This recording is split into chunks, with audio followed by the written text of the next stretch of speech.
Hello विद्यार्थी मित्रों, આપણે ભણવા જઈ રહ્યા છીએ સાતમા ધોરણ માટે ફ્રેમિંગ ધ ક્વેશ્ચન.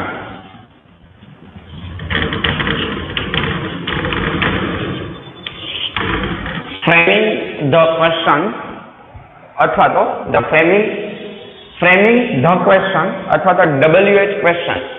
હવે આજે ફ્રેમિંગ ધ ક્વેશ્ચન એ પ્રશ્ન છે એ આખો કાળ આધારિત છે.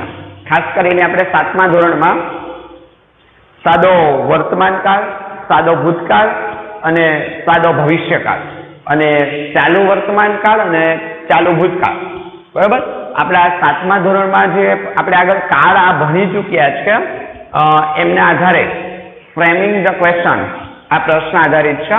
પહેલા તો આપણે કદાચ આ પ્રશ્ન તમારી સામે પહેલી જ વખત આવતો હશે, તો પહેલા આપણે એ સમજીએ કે ફ્રેમિંગ ધ ક્વેશ્ચન એટલે શું, અથવા તો ફ્રેમિંગ ધ ક્વેશ્ચનમાં ખરેખર આપણે કરવાનું શું હોય છે. તો ફોર એક્ઝામ્પલ અહીંયા આપણે એક વાક્ય લખ્યું છે કે ભાઈ આપણે એમ લખીએ છીએ રાહુલ ડ્રિંક્સ મિલ્ક, આવું વાક્ય લખ્યું છે. હવે આ વાક્યમાં આ રાહુલની નીચે અંડરલાઈન કરી છે અને આપણે એમ કહ્યું છે કે ફ્રેમિંગ ધ ક્વેશ્ચન. તો આપણે એક એવા પ્રશ્નની રચના કરવાની અથવા તો એક એવું પ્રશ્નાર્થ વાક્ય બનાવવાનું કે જેમના આન્સર તરીકે રાહુલ આવે. આપણે ફરીથી આપણે એવું પ્રશ્નાર્થ વાક્ય બનાવવાનું કે જેમના આન્સર તરીકે રાહુલ આવે. એટલે વાક્યની અંદર જે અંડરલાઈન કરેલો શબ્દ હોય એ અંડરલાઈન કરેલો શબ્દ એમના જવાબ તરીકે આવે ને એવા એક પ્રશ્નાર્થ વાક્યની રચના કરવી એટલે ફ્રેમિંગ ધ ક્વેશ્ચન અથવા તો WH ક્વેશ્ચન. હવે WH ક્વેશ્ચન અને ફ્રેમિંગ ધ ક્વેશ્ચન બે થોડું અલગ છે, આપણે એમને સમજીએ છીએ. દાખલા તરીકે રાહુલ છે તો હવે મારે પ્રશ્નાર્થ વાક્ય બનાવવું છે તો રાહુલ હુ ડ્રિંક્સ મિલ્ક. તો હવે મારે કોણ દૂધ પીવે છે એવું પૂછ્યું તો મને એમનો આન્સર રાહુલ મળે ને. કોણ દૂધ પીવે છે તો હું પ્રશ્નાર્થ તો એના જવાબમાં મને રાહુલ મળે. તો હું આ રીતેથી પ્રશ્નાર્થ વાક્ય બનાવું, હુ ડ્રિંક્સ મિલ્ક. હવે હું પ્રશ્ન પૂછું, આવી રીતે વાક્ય લખ્યું છે અને હું પ્રશ્ન પૂછું હુ ડ્રિંક્સ મિલ્ક, તો ઉપરથી જવાબ કોણ મળે? એમ કહું કે હુ ડ્રિંક્સ મિલ્ક, તો તમે મને આન્સર તરીકે એમ કહો ને કે રાહુલ ડ્રિંક્સ મિલ્ક, રાહુલ દૂધ પીવે છે. ગુજરાતીમાં હું એમ કહું કોણ દૂધ પીવે છે તો તમે એમ કહેશો સાહેબ ઉપરથી જો આન્સર આપવો હોય તો રાહુલ ડ્રિંક્સ મિલ્ક. તો આને કહેવાય ફ્રેમિંગ ધ ક્વેશ્ચન, બરાબર. પ્રશ્નાર્થ વાક્યની રચના કરવી. એવા પ્રશ્નાર્થ વાક્યની રચના કરવાની કે ઉપર વાક્ય આપ્યું છે તમને, એ ઉપર આપેલા વાક્યમાં જે શબ્દ અંડરલાઈન કરેલો છે એટલે કે જે શબ્દની નીચે લીટી કરેલી છે એ શબ્દ એમના જવાબ તરીકે આવે એવા એક પ્રશ્નાર્થ વાક્યની રચના કરવી એટલે ફ્રેમિંગ ધ ક્વેશ્ચન. હવે આપણે વાત કરીએ કે ફ્રેમિંગ ધ ક્વેશ્ચન એટલે શું અને WH ક્વેશ્ચન એટલે શું. જો ફ્રેમિંગ ધ ક્વેશ્ચન એટલે પ્રશ્નાર્થ વાક્યની રચના કરવી. હવે આપણે આગળ ભણ્યા છે, કાળમાં તમે ભણ્યા હશો કે ભાઈ પ્રશ્નાર્થ વાક્યો છે ને બે પ્રકારના હોય. બે પ્રકારના કઈ રીતેથી? એક તો WH શબ્દોથી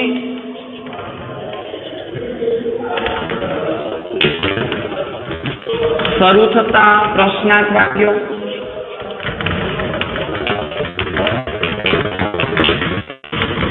એક એવા પ્રશ્નાર્થ વાક્યો કે જેમની શરૂઆત WH શબ્દોથી થતી હોય. દાખલા તરીકે who, what, where, when, why, પછી એમાં આપણે how much અને હાઉ મેની 1 2 3 4 5 6 અને 7 who what where when why how much how many હજુ છે આઠમું આપણે લખીએ તો which હજુ પણ ઘણા બધા છે પણ આપણે 7મા ધોરણમાં આટલા જ ભણવાના છે એટલે આપણે આટલા WH શબ્દોની વાત કરીએ છીએ તો પ્રશ્નાર્થ વાક્યો છે એમના બે પ્રકાર એક એવા પ્રશ્નાર્થ વાક્યો કે જેમની શરૂઆત WH થી થતી હોય WH ક્વેશ્ચન કહીએ છીએ આપણે એમને અને બીજા પ્રશ્નાર્થ વાક્યો એવા કે જેમની શરૂઆત સહાયક ક્રિયાપદથી થતી હોય એ આપણે કાળમાં ભણી ગયા દાખલા તરીકે આમ લખ્યું હોય રાહુલ ડ્રિંક મિલ્ક હવે આમનું મારે જો પ્રશ્નાર્થ વાક્ય બનાવવું હોય માત્ર પ્રશ્નાર્થ વાક્ય હું આમ બનાવીશ ને ખાલી સાદું પ્રશ્નાર્થ વાક્ય હોય સાદા વર્તમાન કાળ છે તો હું આમ લખીશ ડઝ રાહુલ ડ્રિંક મિલ્ક આ સહાયક ક્રિયાપદથી શરૂ થતું પ્રશ્નાર્થ વાક્ય છે આ જે પ્રશ્નાર્થ વાક્ય છે એ સહાયક ક્રિયાપદથી શરૂ થતું પ્રશ્નાર્થ વાક્ય થયું હવે આપણે વાત કરીએ WH થી શરૂ થતું પ્રશ્નાર્થ વાક્ય તો આ પ્રશ્નાર્થ વાક્યમાં જો અહીં નીચે અંડરલાઈન છે માનો અને આપણે હમણાં પ્રશ્ન બનાવ્યો તો હું આમ બનાવું who drink milk તો આ જે પ્રશ્નાર્થ વાક્ય છે ને એ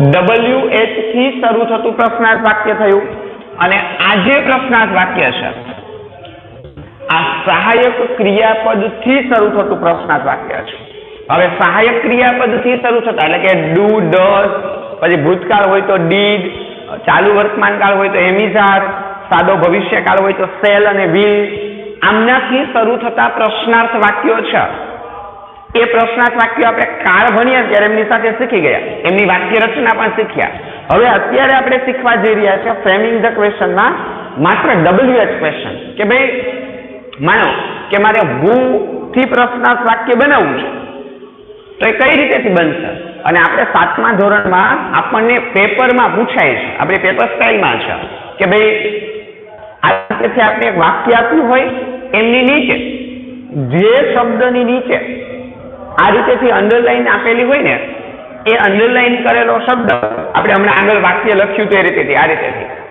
આન્સર તરીકે આવે એના જવાબ તરીકે આવે એ રીતેથી એક પ્રશ્નાર્થ વાક્યની આપણે રચના કરવાની આમને કહેવાય ફ્રેમિંગ ધ ક્વેશ્ચન એટલે અત્યારે જે આપણે શીખવા જઈ રહ્યા છે ને એ ફ્રેમિંગ ધ ક્વેશ્ચન શીખવા જઈ રહ્યા છે WH વાળા શબ્દો અને એમનાથી પ્રશ્નાર્થ વાક્યની રચના કઈ રીતેથી થાય બરોબર એટલે સૌપ્રથમ જો આપણે ફ્રેમિંગ ધ ક્વેશ્ચન શીખતા હોય તો પહેલા તો આપણે પહેલી વસ્તુ આપણે એક એ માઇન્ડની અંદર ક્લિયર રાખવાની કે ભાઈ બે પ્રકારના પ્રશ્નાર્થ વાક્યો હોય છે પ્રશ્નાર્થ વાક્યો એ બે પ્રકારના હોય છે એક પહેલું પ્રશ્નાર્થ વાક્ય એવા પ્રશ્નાર્થ વાક્યો કે જેમની શરૂઆત WH થી થતી હોય અને બીજું સહાયક ક્રિયાપદથી શરૂ થતા પ્રશ્નાર્થ વાક્યો સહાયક ક્રિયાપદ એટલે ડુ ડઝ ડીડ એમિઝાર વોઝ અને વેર બરોબર આ સહાયક ક્રિયાપદ છે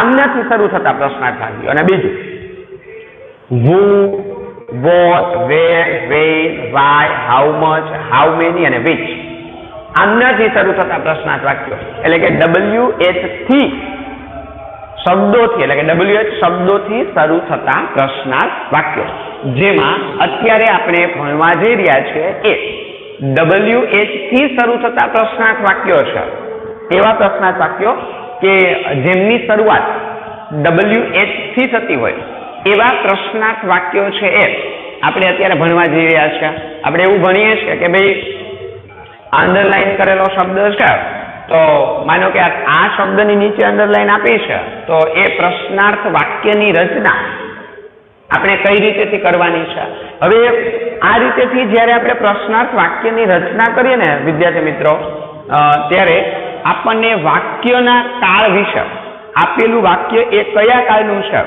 એમની એક આપણે પરફેક્ટ માહિતી અથવા તો એમનો આપણે એક પરફેક્ટ ખ્યાલ હોવો જોઈએ આપણે કાળ આઈડેન્ટિફાય એટલે કે કાળ વાક્ય આપેલું છે એ કયા કાળનું છે ને એ આપણે વાક્ય વાંચતા ખબર પડવી જોઈએ.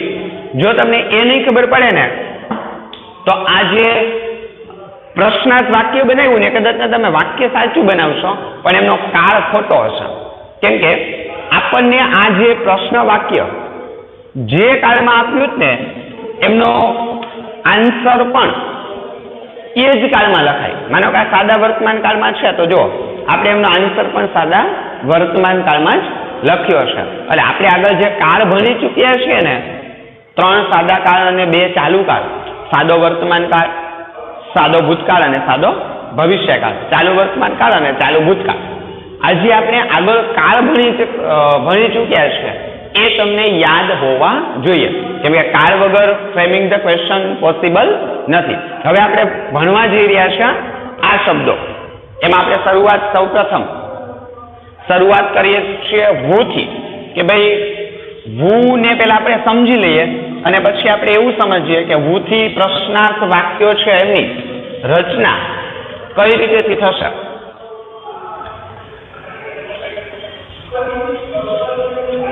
પેલા આપણે વાત કરીએ છીએ વુ. આપણું પહેલું પ્રશ્નાર્થ વાક્ય વુ. આમનું ગુજરાતી થાય કોણ. વુ એટલે કોણ. હવે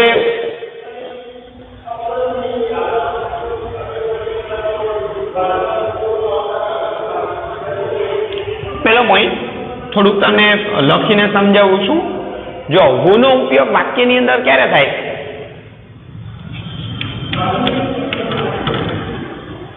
કર્તા. વાક્યની અંદર જે કર્તા છે એ એટલે વુ નો ઉપયોગ કર્તા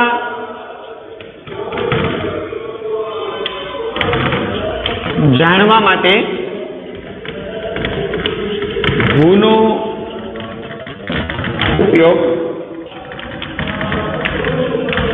થાય છે. હવે આપણે બીજો પ્રશ્ન થાય કે સાહેબ વળી કર્તા એટલે શું? કર્તા કોણ? તો યાદ રાખો વાક્યની અંદર કર્તા કોને કહેવાય?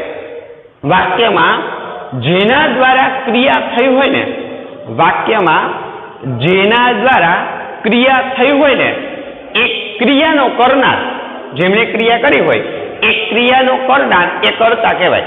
દાખલા તરીકે આપણે હમણાં વાક્ય લખ્યું હતું ને, રાહુલ ડ્રિંક્સ મિલ્ક. આવું વાક્ય લખ્યું ને તો આ વાક્યનો ક્રમ નક્કી છે. જો આ રાહુલ એ કર્તા છે, આ ડ્રિંક્સ એ ક્રિયાપદ છે અને આ કર્મ છે. હવે પહેલા તો આપણે આ સમજવું પડશે, કર્તા, ક્રિયાપદ અને કર્મ.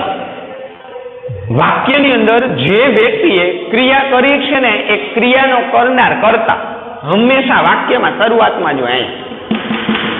હંમેશા વાક્યની શરૂઆતમાં જ હોય કર્તા. દાખલા તરીકે હું એમ કહું હું ક્રિકેટ રમું છું તો આ વાક્યમાં કર્તા કોણ? હું. આઈ એ કર્તા થયો. હું એમ કહું કે હું ઇંગ્લિશ ભણાવું છું તો ઇંગ્લિશ ભણનાર વ્યક્તિ કોણ? હું. તમે એમ કહો કે અમે ઇંગ્લિશ ભણી રહ્યા છીએ તો વાક્યમાં કર્તા કોણ? અમે, એટલે કે વી. તમે ઇંગ્લિશ ભણવાની ક્રિયા જેમના દ્વારા થાય છે તે. અહીંયા એમ કે રાહુલ દૂધ પીવે છે તો દૂધ પીવાની ક્રિયા કોણ કરે છે? રાહુલ. તો રાહુલ એ કર્તા થયો. હંમેશા વાક્યની શરૂઆતમાં જે આપણું વાક્ય છે એ વાક્ય શરૂ થતું હોય ત્યાં જ અંડરલાઈન આપેલી છે. તો એવા વાક્યનો તમે પ્રશ્ન બનાવો તો એવા વાક્યનો પ્રશ્ન બનાવવા માટે વાક્યની શરૂઆતમાં વુ આવશે. તો પ્રશ્ન છે એ વુ-થી બનાવવામાં આવે. એટલે રાહુલ ડ્રિંક્સ મિલ્ક તો અહીંયા આપણે અહીંયા અંડરલાઈન આપી છે રાહુલની નીચે, બરોબર? તો એ કર્તા છે. પછી વાત કરીએ ક્રિયાપદ. હવે આપણે લખ્યું જ છે તો ત્રણેયને સમજી લઈએ. ક્રિયાપદ કોને કહેવાય? તો કે ભાઈ જે શબ્દ દ્વારા વાક્યમાં ક્રિયા દર્શાવવામાં આવી હોય ને એ શબ્દને ક્રિયાપદ કહેવાય. ફોર એક્ઝામ્પલ અહીંયા ડ્રિંક્સ એટલે પીવું, એટલે કેવા શબ્દો ક્રિયાપદ તરીકે આવે? ડ્રિંક, ઈટ, રન, રાઇટ, પ્લે, આ બધા શબ્દો છે ક્રિયાપદ છે, કેમ કે એના દ્વારા ક્રિયા દર્શાવવામાં આવે. દાખલા તરીકે હું અત્યારે ટીચ ભણાવી રહ્યો છું તો મારી ભણાવવાની ક્રિયા છે, તો આ ક્રિયાપદ છે, હંમેશા કરતા પછીથી તરત જ આવે. અને છેલ્લે કર્મ. કર્મ કોને કહેવાય? જેમના પર ક્રિયા થઈ હોય ને એમને કર્મ કહેવાય. દાખલા તરીકે જો રાહુલ ડ્રિંક, રાહુલ પીવે છે, પણ રાહુલ શું પીવે છે? મિલ્ક. તો આ મિલ્ક એક કર્મ થયું. એટલે અંગ્રેજી ભાષામાં એમની જે વાક્ય રચના છે ને ગોઠવાયેલી છે ફિક્સ. કર્તા, ક્રિયાપદ અને કર્મ. પછી કાળ બદલે તો કાળ મુજબ આ ક્રિયાપદ બદલતા હશે. વાક્યનો કાળ બદલશે ને તો વાક્યના કાળ બદલતાની સાથે સાથે એમના આ ક્રિયાપદ છે ને બદલતા હોય. બાકી આમ ન જ રહેશે બધા કાળમાં કર્તા, ક્રિયાપદ અને કર્મ. અંગ્રેજી ભાષાની અંદર એમની જે વાક્ય રચના છે એ વાક્ય રચના આ રીતની ગોઠવાયેલી હોય છે. બરાબર? એટલે આપણે અત્યારે માનો કે અહીંયા આપણે પ્રશ્ન પૂછવો છે ભૂથી કોણ એવું જાણવા માટે, તો રાહુલ ડ્રિંક્સ મિલ્ક. હવે મારે એમને અહીંયા અંડરલાઈન કરેલી છે ને મારે એમ પૂછવું છે કે ભાઈ કોણ દૂધ પીવે છે, તો હું ક્યાંથી પ્રશ્ન બનાવીશ? ભૂથી. રાહુલ ડ્રિંક્સ મિલ્ક, રાહુલ દૂધ પીવે છે, રાહુલ ડ્રિંક્સ મિલ્ક. બરોબર? તો એ પ્રશ્નાર્થ વાક્ય છે એમની રચના આ રીતની થશે. વાત કરીએ આપણે બીજા પોઈન્ટની. ભૂથી શરૂ થતા પ્રશ્નાર્થ વાક્યોમાં બીજો પોઈન્ટ જોઈએ તો આગળ સેકન્ડ પોઈન્ટમાં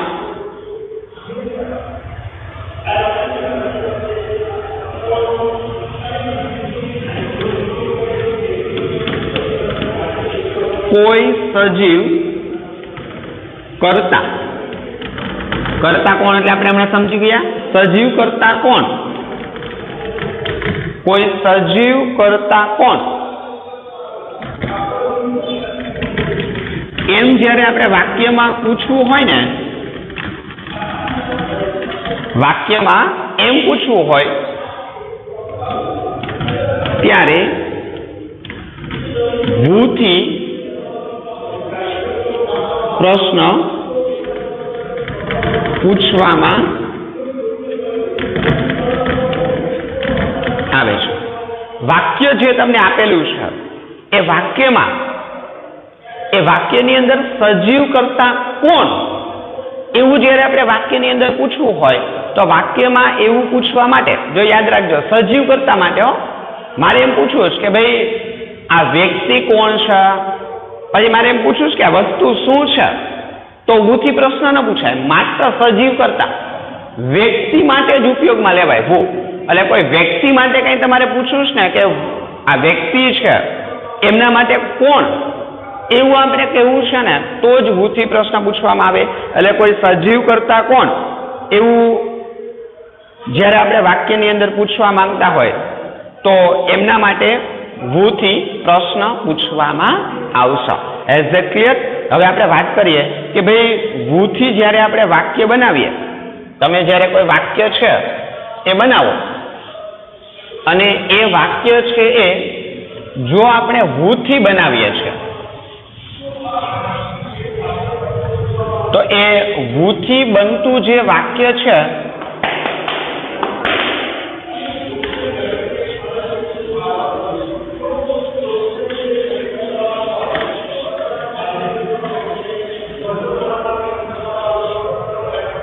ભૂથી બનતું જે વાક્ય છે એ ભૂથી બનતા વાક્યની રચના કઈ રીતની હશે?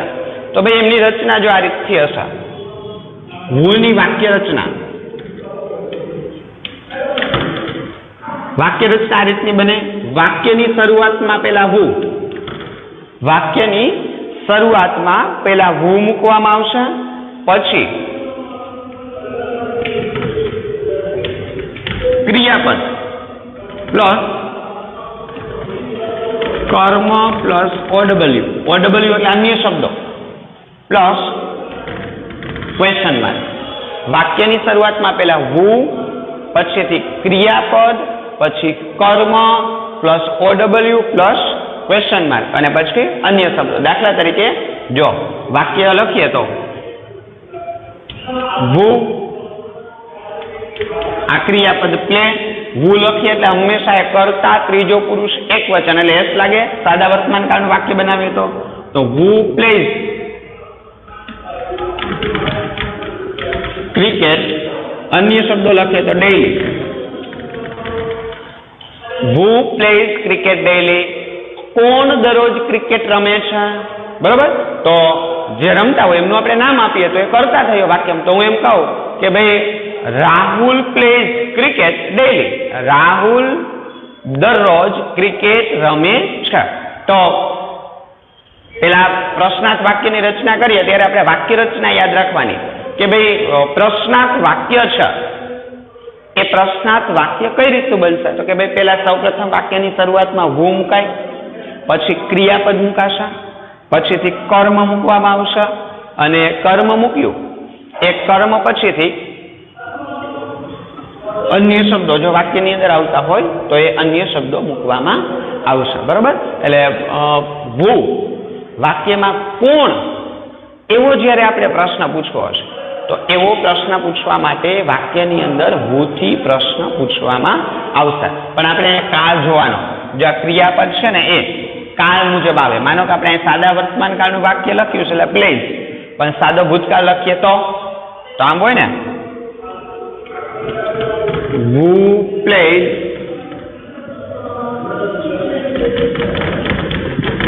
ક્રિકેટ, કોણ ક્રિકેટ રમતું હતું.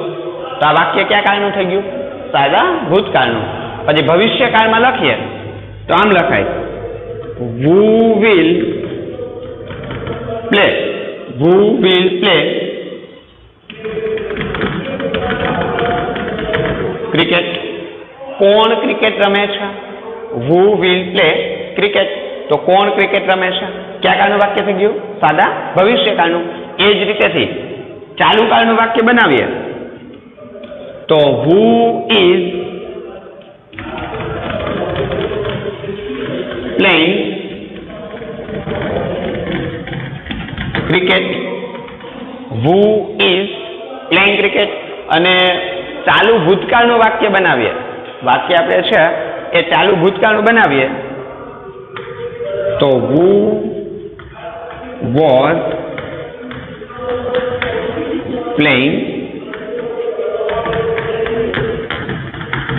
ક્રિકેટ. હવે જો આટલા કાળ આપણે આગળ ભણી ગયા છે, આપણે આટલા કાળ છે એ આપણે આગળ ભણી ચૂક્યા છે. હવે તો આપણે માત્ર વાક્ય આપણે કેટલા બનાવ્યા છે? જો આ પહેલું વાક્ય, બીજું વાક્ય, ત્રીજું, ચોથું અને પાંચમું. આ 1 2 3 4 અને 5. અત્યાર સુધીમાં આપણે 5 કાળ ભણ્યા ને. તો હવે એવું કઈ નથી કે સાદા વર્તમાન કાળમાં જ વુ થી પ્રશ્ન પૂછાય. વુ થી પ્રશ્ન તો કોઈ પણ કાળમાં પૂછી શકાય. તો માનો કે આપણે એમ કહીએ કે who plays cricket daily, તો કયો કાળ થયો? સાદો વર્તમાન કાળ. who plays cricket કયો કાળ થયો? સાદો ભૂતકાળ. who will play cricket, કોણ ક્રિકેટ રમશે? સાદો ભવિષ્યકાળ. who is playing cricket, કોણ ક્રિકેટ રમી રહ્યું છે? ચાલુ વર્તમાન કાળ. who was playing cricket, કોણ ક્રિકેટ રમતું હતું? ચાલુ ભૂતકાળ, બરોબર. તો હવે આપણે ડિપેન્ડ, આપણે માનો કે ફોર એક્ઝામ્પલ આપણે થોડું હજુ આને વિસ્તૃત સમજીએ. જુઓ અહીંયા આ 1 2 3 4 ને 5 વાક્યો આપ્યા છે ને, એ 5 વાક્યોમાંથી આન્સર તરીકે કયું વાક્ય આવે એવું આપણે નક્કી કરવું હોય. દાખલા તરીકે આમ લખ્યું છે વાક્ય રાહુલ પ્લેઝ ક્રિકેટ, આવું વાક્ય લખ્યું છે અને રાહુલની નીચે અંડરલાઈન છે. તો આના આન્સર તરીકે શું આવે? આ પેલું વાક્ય.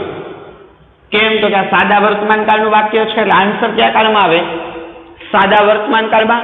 તો who plays cricket daily, તો રાહુલ પ્લેઝ ક્રિકેટ ડેઈલી, બરાબર. તો who plays cricket, તો રાહુલ પ્લેઝ ક્રિકેટ. આપણે ડેઈલી શબ્દ થોડી વાર માટે દૂર કરી દઈએ એટલે સમજવામાં આપણે સરળતા રહે. હવે આ જ વાક્યને આ રીતેથી લખ્યું છે, who રાહુલ પ્લેડ ક્રિકેટ, તો આ વાક્ય કયા કાળનું થઈ ગયું? V2 આવ્યું એટલે સાદા ભૂતકાળનું વાક્ય થઈ ગયું ને. આ વાક્ય સાદા ભૂતકાળનું થઈ ગયું. તો હવે આપણે એમનો પ્રશ્ન બનાવીએ તો એમનો પ્રશ્ન પણ કયા કાળનો બનવો જોઈએ? એમનો પ્રશ્ન પણ કયા કાળમાં બનવો જોઈએ? સાહેબ એ સાદા ભૂતકાળમાં જ બનવો જોઈએ ને. તો who played cricket, સાદો ભૂતકાળ. હવે આ જ વાક્ય છે એ માં આપણે આમ આપ્યું છે, Rahul will play cricket. Rahul cricket રમશે. Rahul will play cricket. Rahul cricket રમશે. કયા કાળનું વાક્ય છે? will આવ્યું તો સાદો ભવિષ્યકાળ થયો. તો આપેલું વાક્ય એ સાદા ભવિષ્યકાળનું છે. હવે આપણે આમનાથી પ્રશ્નાર્થ વાક્ય બનાવીએ તો who will play cricket, તો રાહુલ will play cricket. સમજાય છે? જો હવે આપણે who સમજી ગયા, who થી પ્રશ્ન કેમ બને આપણે સમજી ગયા. હવે આપણે કાળ મુજબ પ્રશ્નની રચના કેમ થાય, કાળ મુજબ પ્રશ્નાર્થ વાક્ય કેમ આવે એમની વાત કરીએ છીએ. કેમ અહીંયા ભાઈ will આવ્યું? તો કે સાહેબ પ્રશ્ન જે તમે મને વાક્ય આપ્યું એ વાક્ય ભવિષ્યકાળનું છે. હવે તમે મને રાહુલની નીચે અંડરલાઈન કરીને આપી છે, તો રાહુલ એ કોણ એમ મારે પૂછવું છે, પણ આ વાક્ય તો ભવિષ્યકાળનું છે ને. તો હું કે રાહુલ વિલ પ્લે ક્રિકેટ, તો મારે એમ પ્રશ્ન પૂછવો પડે ને કોણ ક્રિકેટ રમશે. હવે મારે ત્યારે એમ તો ન પૂછાય કોણ ક્રિકેટ રમે છે. માનો કે અત્યારે તમે ક્રિકેટ રમતા હોય અને હું એમ કહું કે કોણ ક્રિકેટ રમે છે, તો ન ચાલે. મારે એમ કહ્યું પડે કોણ ક્રિકેટ રમી રહ્યું છે. તો જે કાળમાં વાક્ય આપ્યું છે એ જ કાળમાં આપણે એમના પ્રશ્નાર્થ વાક્યની રચના કરવાની હોય. પછી માની લો કે આ વાક્ય આપણે આમ આપ્યું છે, રાહુલ